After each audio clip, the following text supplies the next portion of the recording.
さんこんにちは、ゆりこです。またね、ちょっと撮影の雰囲気を変えてみました。というのも、私はね、この今使っている、ソニー G マスター 50mm F1.2 っていう、レンズが大好きなんですけれども、ちょっとね、今まで使ってたのが、ソニー 20mm F1.8 っていう比較的広角のレンズを使っていました。なんですけど、ちょっとね、どうしてもこの 50mm のレンズでポッドキャストを作りたくて、試しに今、50mm の方で動画を撮っています。以前のね、家はかなり広かったので、机を置いてその裏側からですね、動画を撮ることができたんですけど、今の家はそこまでは広くはないので、今ちょっとね、普段こうやって作業をしてるんですけど、で、今までのね、ポッドキャストは全部こっちから撮ってたんですけど、今ね、こっちの画角からちょっとね、若干モンチェのねモンチェのお布団の上に少しだけ三脚をね、置かせてもらって動画を撮っていますモンチごめんね、モンチごめんね、聞こえてる？モンチごめんねはい、ということでね、ちょっと前置きが長くなってしまったんですけど、早速ポッドキャストに入りたいと思います。本日のテーマは、日本に住むのに最低いくらあれば足りますかっていうところを皆さんと一緒に見ていきたいと思います。最低いくらあれば足りるかっていう意味だと、基本的に人間の生活って私たちは衣食住って呼んでるんですね。衣服、食事、住居と、文字を取って衣食住っていうふうに呼んでいます。それもそうですよね。皆さんが、生きようって思ったら最低必要なのって衣食住かなって思います。もちろんね、それ以外にも趣味とかいろいろあると思うんですけど、基本的にね、必要になってくるのは衣食住ですと。じゃあ、それぞれ分けて考えたいと思うんですけど、やっぱりこの中で一番ウェイトを占めるのって住居ですよね。住む環境が一番、重要になってくるかなって思います。しかもね、家賃とかっていうのはなかなか下げようって思っても下げれないものだと思うので、いわゆる会計的にはね、固定費って言われてくるものなので、これがどれくらい安く抑えられるかによって結構その水準っていうのは変わってくるのかなって思います。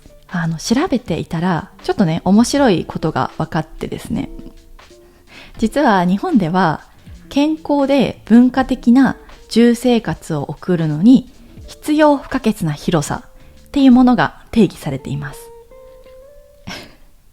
皆さんはどれくらいの広さが生活に必要な、最低限の広さだと思いますか？これはね、実は25平米というふうに言われています。25スクエアメーターってことですね。はい。で、じゃあ25平米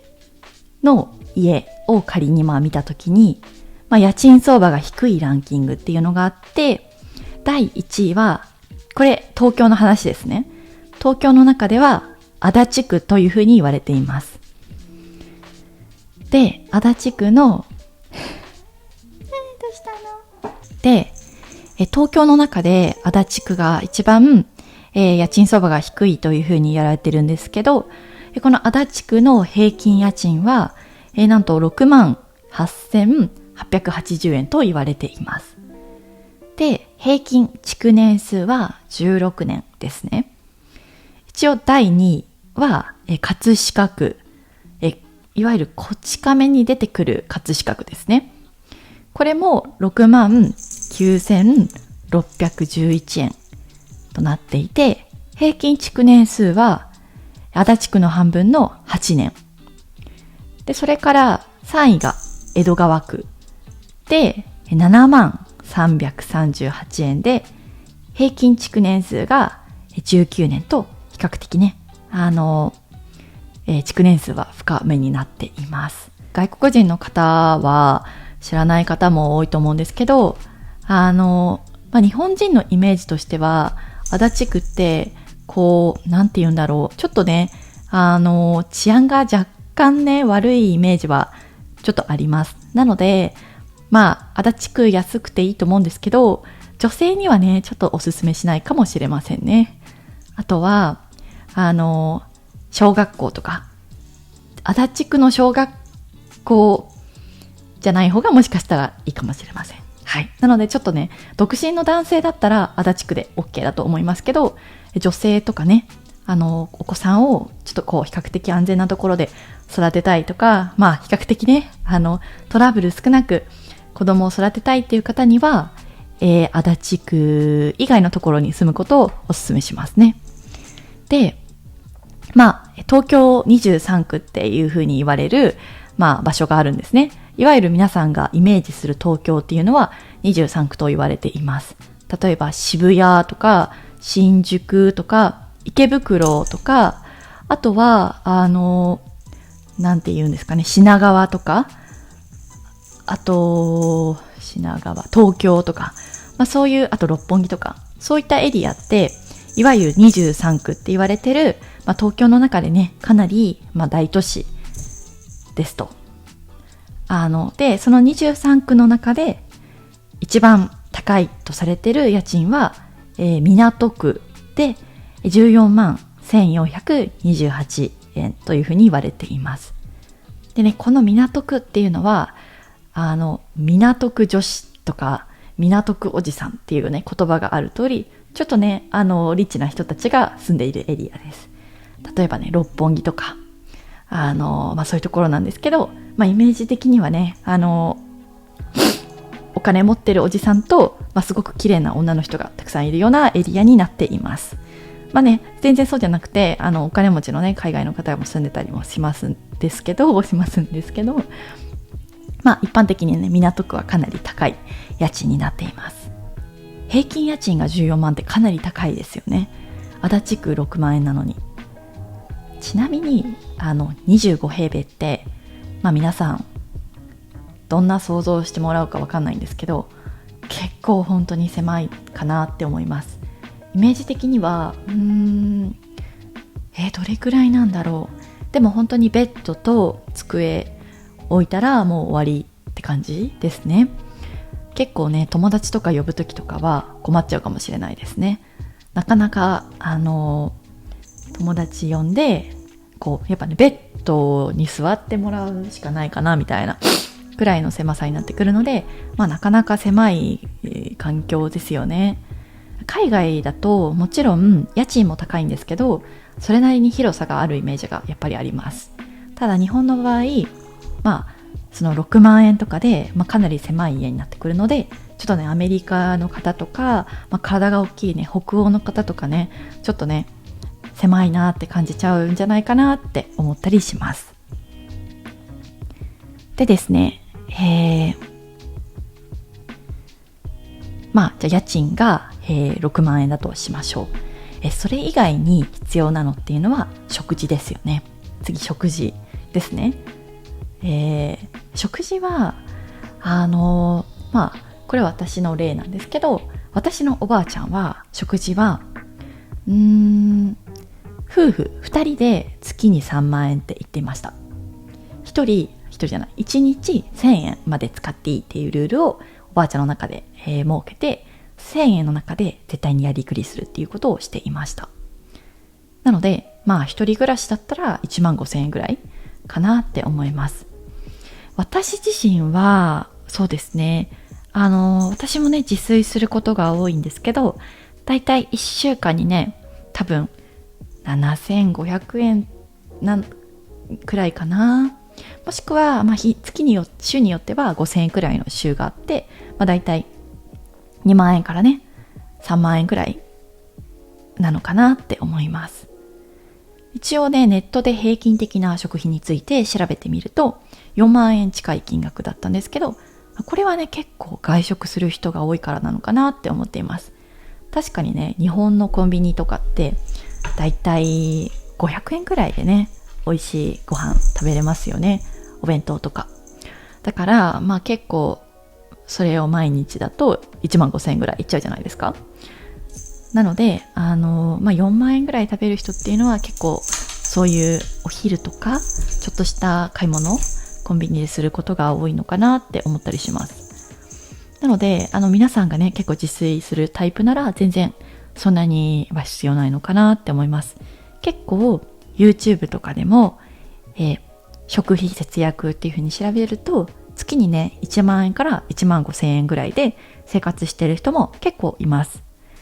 なので、そこはねちょっと外食の割合とか、あとは、コーヒーカフェに行く割合とかね、そういうところになってくるのかなって思います。なので一旦ちょっとね2万円と仮定しましょう。はい、食費2万円。そして、水道光熱費ですよね、いわゆる次。これ多分住居の衣食住の住に含まれるんですけど、水道光熱費に関しては、ちょうどねここに私のね上下水道料金納入通知書があるので、ちょっとね見ていきたいと思うんですけど、なるほど、3000円って書いてあるんですけど、私の想像なんですけど、これって多分2ヶ月分とかまとめて払うものな気がします。私が前に2人で、住んでた時はだいたい月4000円くらいの水道料金だったかな。ちょっと待ってくださいね。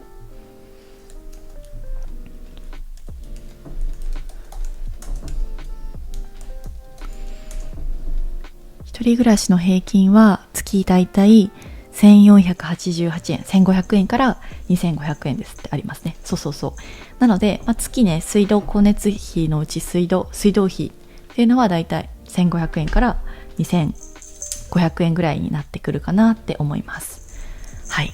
で、次、光熱費ですね。光熱費なんですけど、光熱費の一人暮らしの平均っていうのは1万805円っていうふうに言われています。はい。で、電気代が6700円ぐらい、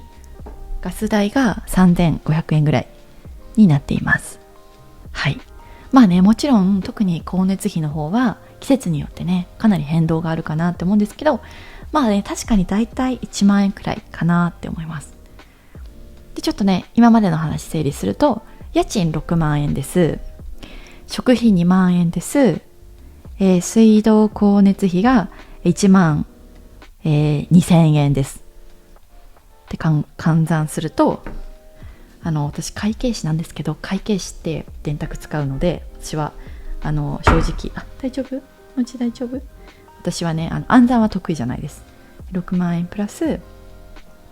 2万円プラス1万2000円、そう今9万2000円ですね。そしてこれに加えて例えば服が好きな人はてか最低限の服ですね。例えば私で言ったら、私はあんまり服にそんなに興味は実はあんまりないです。もちろんね動画制作のためにちょっと可愛い服を買ったりもしますけど、でも多分私の動画見ていてくださっている方は多分ほとんど気づくと思うんですけど、私いつも同じ服着てます。ほとんど同じ服。だいたいね全部ユニクロです。これもユニクロ、これもユニクロ、中に着てるヒートテックもユニクロ、下着は違うけど靴下もユニクロです。で、ユニクロってだいたいシーズンによるんですけど、日本でね買う場合は夏とか春だったら1着1500円とか、高くて3000円ぐらいで買えるイメージがあります。なので私は結構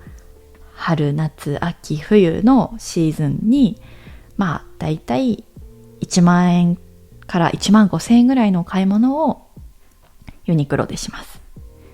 なので1ヶ月あたりで考えるとだいたい5000円ぐらいお洋服のお金払ってます。はい。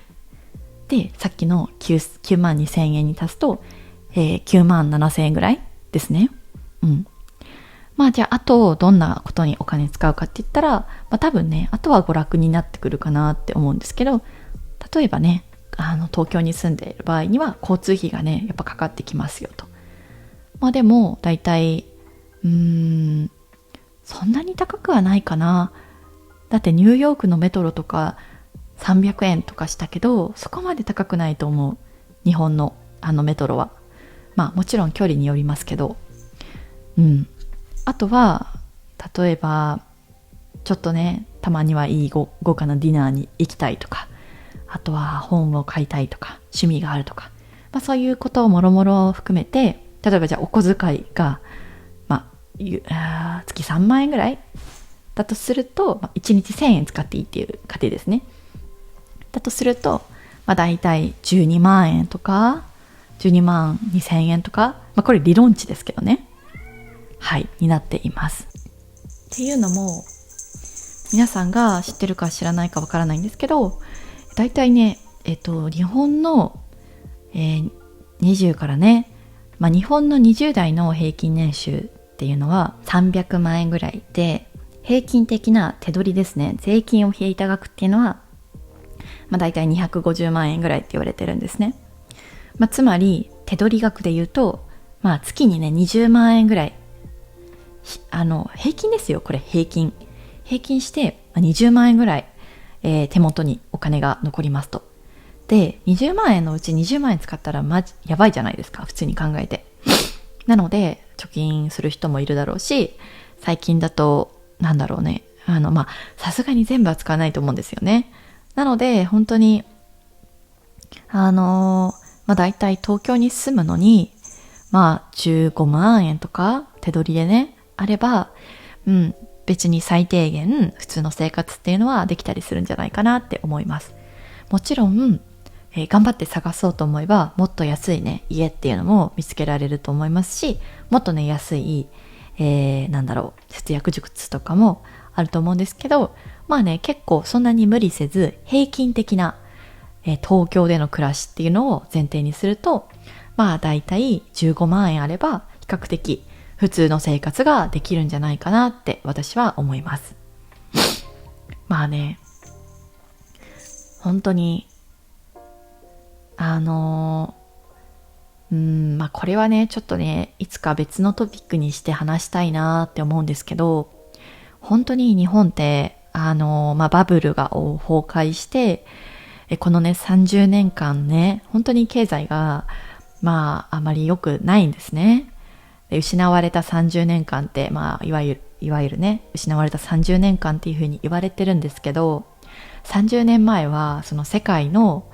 時価総額ランキングの企業に本当にたくさんの日本の会社がありました。例えば銀行とか保険とか、あとはNTT とかそういうねデータ通信系のね会社とか、本当にたくさんの日本のいい会社があったんですけど、今ねランキング見たらわかると思うんですけど、本当にね50位とか60位ぐらいのところにトヨタ自動車だけがいるんですよ。ほとんどもうアメリカとか別のね中国の会社とか全部もう日本のいい会社っていうのは衰退していってしまったんですね。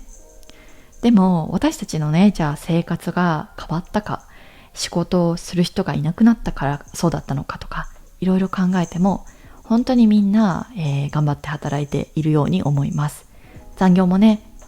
未だにすごく多いと思うし、いろんなねパワハラとかそういうのにも耐えなきゃいけなかったりする人もいます。でもその状況でねこれだけやっぱり経済が悪い、頑張って働いてるのになかなか豊かな暮らしができないっていうのはすごくね悲しいことかなっていう風なちょっとね自分でこの動画を作っててちょっと思ったりもしました。でもね日本はねやっぱ海外と比べて良くも悪くもそんなに差がないんですよ、人々の生活に。例えば私的に思うのが、手取り20万円の人と手取り50万円の人の生活ってどれくらい違うかって言ったらそんなに差はないんじゃないかなって思います。不思議ですよね。多分もちろんちょっと家が大きいとか あると思うんですけど、ただそうは言ってもそんなに大きな差はないかなって。じゃあ例えば手取り50万円の人が毎日フルコースの、フランス料理とかねお寿司食べてますかって言われたら多分それもそうじゃないと思いますし、じゃあ服をね死ぬほどブランド物を買いますかって言ったら多分それもそうじゃないと思います。だから日本って本当良くも悪くも結構ね全体的に生活レベルとかいろいろなものがね寄っているのかなってなのである意味ね、もちろんそうじゃない例もいっぱいあると思うんですけど、ただ割と海外と比べてみたときにそこまで差は多くないんじゃないかなって思うのが、私の意見です。はい。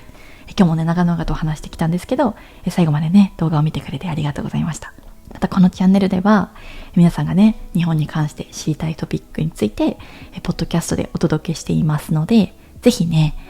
コメント欄で皆さんの知りたいトピックについて教えていただければ嬉しいです。それではまた次の動画でお会いしましょう。じゃあねー。